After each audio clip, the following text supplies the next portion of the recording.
Hey guys, welcome to a general market video. In today's video, every Sunday I'm gonna try to upload a few swing trades that we can be looking at for the week. Uh, if you watched my last video, it's on Home Depot, and I'm not gonna spoil what I said, but Home Depot is the sleeper pick for the week. Next, we're gonna look at a few more charts just to see what they're looking like. So we're gonna take a look at first off, not Netflix. We're gonna be looking at Microsoft. So Microsoft was able to stay over this 251 zone. We're at 255 right now. 255 was my target on the last Microsoft video. We hit it within a few days. We hit it in one day. We hit it in a singular day. That was pretty impressive. And now the next target remains old highs. So the old highs that I see for this week is going to be 266, 267. This was a pivot point in the market when we just dropped. I'm not exactly sure what this news day was, but this is obviously very clearly a news day. 266 is my target zone for Microsoft. If we're able to stay above 266, the next one would be at 281, 280. So just add Microsoft to your watch list. 266 is the target on the bull side. On the bear side, however, we would be looking at 230, 240. I think if bulls really miss on Monday morning, and we give up a few of our gains, we would be entering this channel once again. I would, however, play however we react to 251.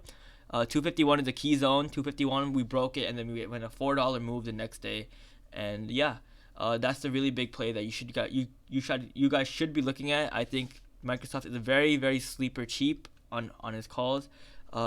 People really forget that Microsoft and Apple have generally very cheap calls, even on swing options. Like a month out, Apple calls are not even too expensive considering it's Apple and they always have movement. Okay, now talking about Apple, that is our next swing setup. Apple looks really good. Apple is a great chart to be adding to your watch list right now.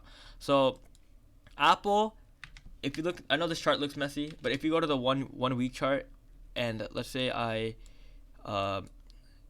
hit all these drawings, right? What do we see?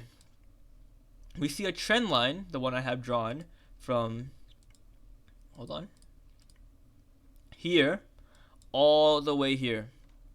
This trend line was tested last week.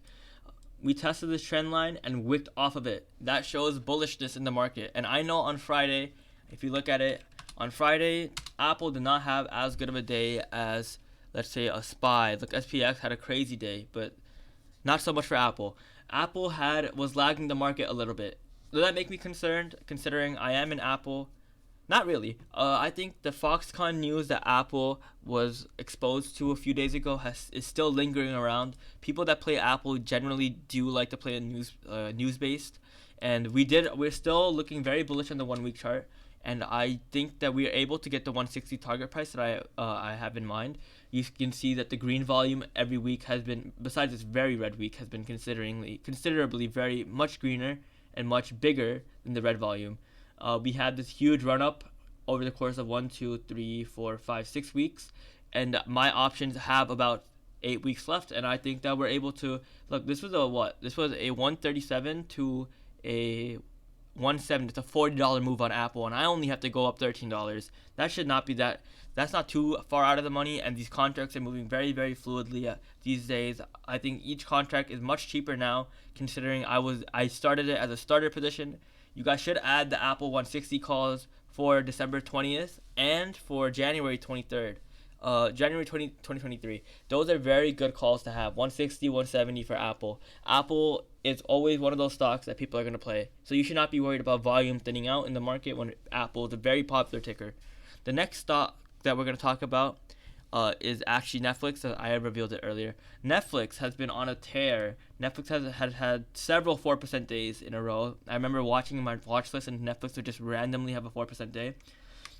Look at this weekly chart. Netflix is finally reclaiming these old highs. So basically, Netflix had a really bad earnings. I think this was earnings. If we look back on it, we might be able to catch it. Yeah, this drop was off of earnings, so we dropped almost $100 off of earnings. And now that we're able to fill in this zone, we filled it in. I think we're able to claim this high again. And once we claim this high, we might see some consolidation like we saw here. But then we're gonna fill in this gap because we had another drop from here to here. We're going to fill in that gap here, and then we're going to be able to continue climbing. This all obviously is based off of the market being bullish, but Netflix is just a heavy mover with these. Look, Netflix had a 1% day, while the rest of the stocks on my watch list, if you look at it, like Apple had a negative day, AMD had a negative day. Netflix is just green on these red days. Even though most of these stocks are red, Netflix just was able to keep its green. And that makes me more bullish on the stock itself, because the greener that we are on a singular stock, when we have a green day, that stock's going to be even greener. The next stock that we're going to talk about, that we already have talked about in a previous video, is LMT. LMT has been serving us well. Ever since we broke this channel, this downward momentum right here, we broke it with heavy volume off of earnings. If you look at the 1 week chart, it looked even better on the 1 week chart. Just look at this. And now we just broke out of this consolidation zone. If you make it if you go back to the 1 day chart, and we draw a triangle from here, let's say it's not even an exact triangle. LMT just refused to go down. If we do this and then do this, LMT had a breakout. Not exactly a triangle, but you can see we tested the higher end and the lower end a few times, and then we finally broke out with considerable volume. LMT is on a tear. This entire China and this Taiwan, Russia news is just insane for LMT. They love all the news, and they're eating it up. And the stock is just going to continue to go up as long as peace talks are not being established. War is very bullish for the market generally, and LMT is a war stock, and they have been on a tear ever since the war started. I don't know if we can go back that much. Just look at how ever since the war started. Around here was when the war started, and it's just been insane. Look at the 1 week chart. The 1 week chart, if you look at the 1 week chart, hold on.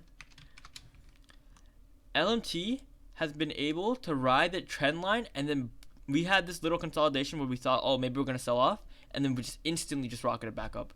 LMT is a great ticker to have on the bull side. I would not play this stock on the bear side, because these one, LMT options are weird, and two, the bears never win on the stock apparently, and that's just I don't want to be caught in shorts when the market is just ripping for no reason. I mean, there is a reason, but you know what I mean. The next stock and the last stock that we're going to talk about is Lululemon. I've been watching this stock for a while right now. And if we see this white line that I have on my chart, this is the 200-day EMA. Let me add this one. And this is the orange one is the 50-day EMA. The EMA is the moving average for the stock. And if you can see, this stock, Lululemon, is riding the 200 EMA quite well. We are able to bounce off of the 200 EMA, and now we broke out of this little consolidation zone right here. This zone that we had where we tested high, and fell, we broke out of it. So what does this mean for us? We're probably going to see this high being tested soon. We're probably going to be seeing all-time high be tested soon. And I'm not sure what earnings are, but you can see, yeah, earnings are coming up. And if we just look historically, look at earnings. Earnings, they were red on the day of earnings, right? But look at the day. Look at this day, right? It was we're at 280, and we opened the next day at 329, right? That's one earnings. Second earnings. This earning was not as impactful, but we look at this one. Look, we're at 335. We opened the day at 387. The high of the day was at 387. Another $50 move. Playing Lululemon call earnings are just, in my money, free. In my eyes, kind of free. But I'm not gonna say that because it's not smart of me to say. I would recommend playing Lululemon calls. However, not on earnings day. Earnings can be a catalyst, but if you really want to be smart, play it after earnings or before earnings. Calls are just the way to go. And if you guys have stuck around to the end of the video, I would really appreciate if you guys drop a like, drop a comment. Everything helps. We've been growing really quickly. If you guys are interested in a free trading Discord, there is one in my YouTube bio, YouTube About Me page. You click it, there's a link. You might have to copy paste it, and it'll transfer you to a Discord link. And if you join it, shoot me a message, and I'll have everything sorted out for you. And yeah, if you guys are interested in these type of videos, please drop a like. It takes effort to make these videos, and I really appreciate all the comments and engagement that it gets. So yeah, bye guys. See you guys in the next video.